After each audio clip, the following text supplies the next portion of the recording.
Distinguished guests, dear friends, ladies and gentlemen, it's my pleasure and privilege to be an integral part of the World Cybersecurity Show 2021.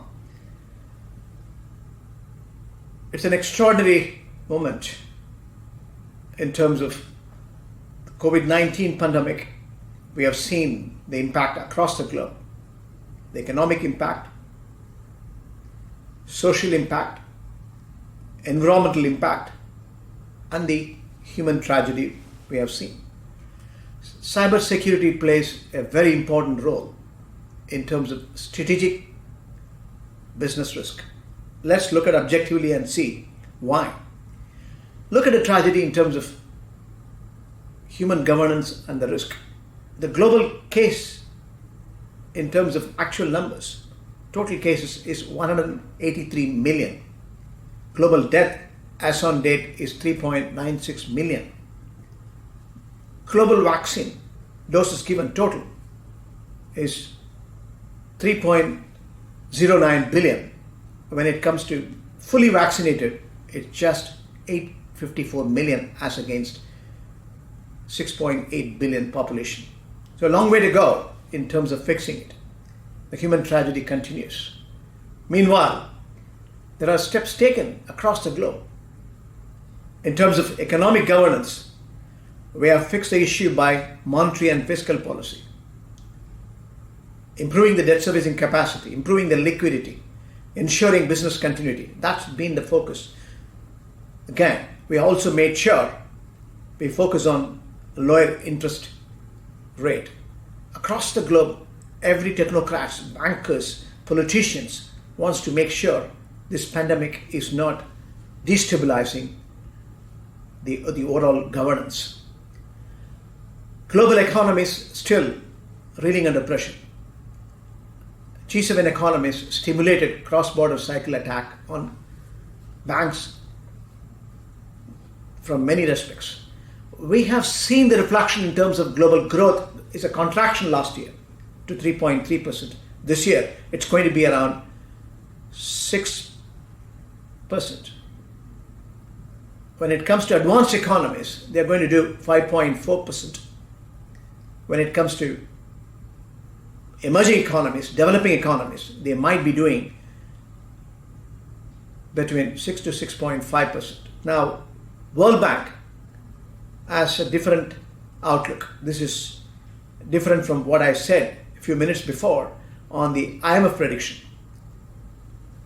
Global revision in terms of advanced economies to a positive respect because they are fast tracking the vaccination. When it comes to emerging markets, they are slow in terms of execution, in terms of vaccination. So there is a revision downward by the World Bank. Nevertheless, 6% is what they are earmarking for emerging markets and 5.4% is what they are earmarking for advanced economies. World at large still coming to terms whether to scissor the incentives, money supply, improving the liquidity, postponing the installments and interest. Qatar government has pumped nearly $20.5 billion, plus they have postponed the installments as well as the interest payments up to September this year. It remains to be seen whether it will be extended. We have also seen special arrangements have been made by the Qatar Development Bank for small and medium-sized entrepreneurs. Special privileges are given in terms of rent, taxes, wage protection systems are all been reimbursed. So tremendous amount of business continuity has been augmented to make sure Qatar financial stability is second to none. Now, when it comes to human tragedy, we have still cases ongoing across the globe and vaccination to the tune of nearly 50% is what Qatar has accomplished, fully vaccinated. Now we have a long way to go in global terms. Qatar will achieve before the end of this year the full vaccination status. Now in the midst, we also have to look at the change in the overall business modeling. Institutions have to redefine in 5 forms. I call it as 5R. One is remodeling their business first and foremost. Second, restructuring of the debt. Third, remedial management from the crisis. Fourth, revenue enhancement. Fifth, rationalization. Every single institutions have to focus on it. So remodeling comes out of convergence of your business with digital transformation and ensuring sustainability. It means you have a bigger case studies to recognize when the digital acceleration takes place. Cyber attacks are also taking place, even during this pandemic COVID-19, 2020 as well as 2021. Electronic arts case study is a major victim. We have seen hackers broke into the system of Electronic Arts, one of the world's biggest video game publishers, and stole the source code in the company games. So that's a major event. When it comes to McDonald's, was affected by data breach, which exposed private information of customers and employees in South Korea and Taiwan. Volkswagen and Audi revealed the month they were hit by a data breach again that exposed the contract information of customers in the United States and Canada. We have plenty of examples going around. So when it comes to Australian broadcaster Channel 9 was hit by cyber attack on 28 March this year, 2021. In March, same month, 2021, London-based Harris Federation suffered a ransomware attack. One of the biggest cyber insurance firms in US, CNA Financial, suffered a ransomware attack. That's a major attack on 21st March 2021. American gas pipeline. That's a huge consequence in terms of supply chain. And essentially the consequence is oil price was ascending, accelerated beyond normalcy.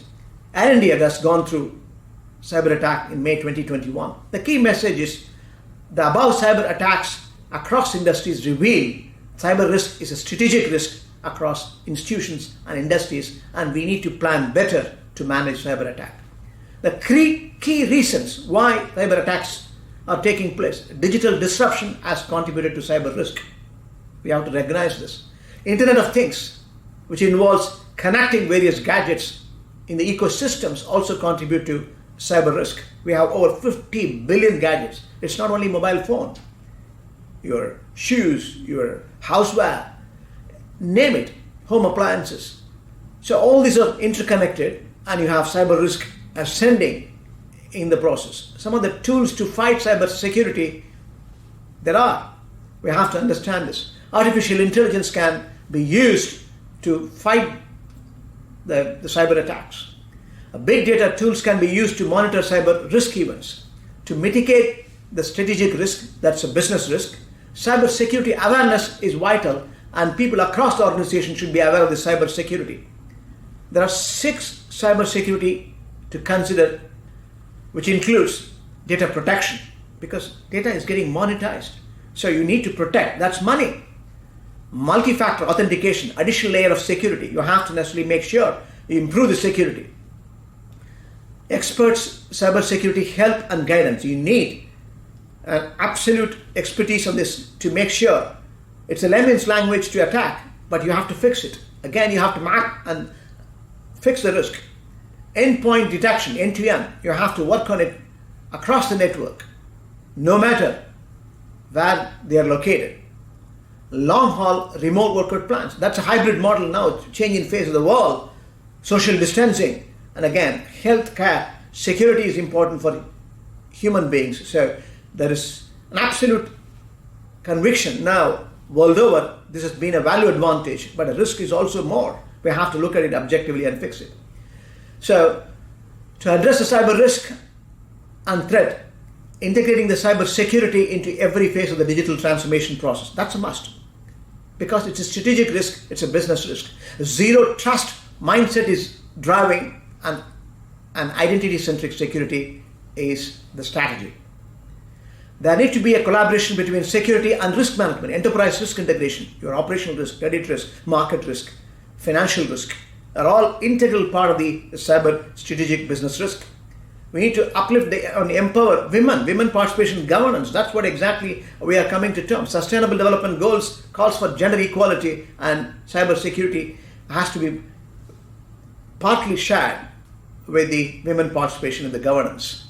And integrated end-to-end cloud security is absolutely essential, because you need to get the cloud empowering all sort of options for you.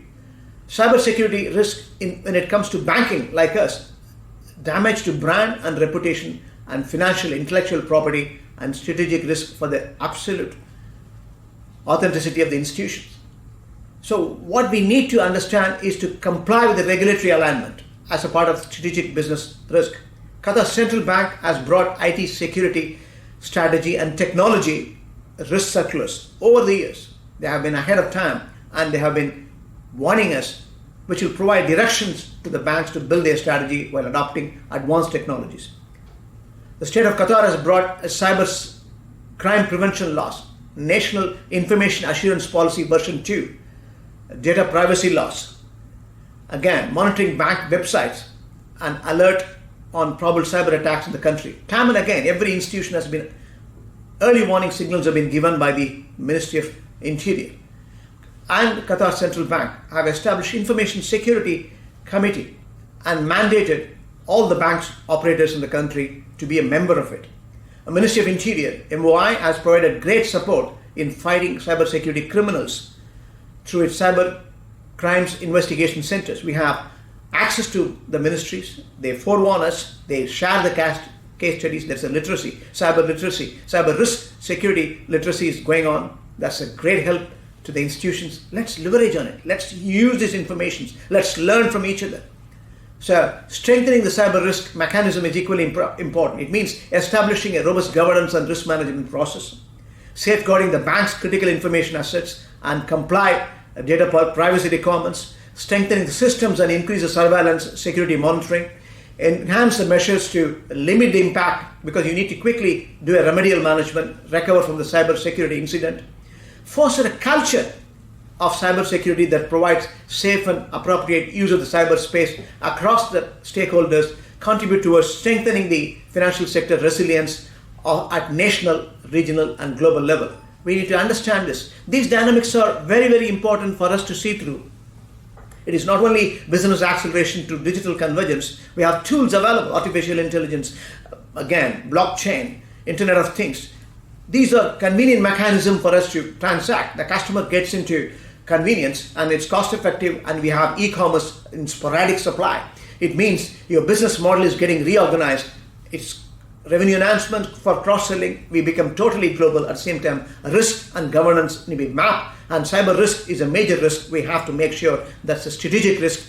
We understand this. Policies, procedures, process are all coming to terms to ensure we fix it as an enterprise risk integrations, and ensure we have perfect coordination with the regulators as well as the government to see we protect the institution, protect all the stakeholders in the process. Thank you very much for the opportunity. I'm sure we'll have a wonderful conference ahead.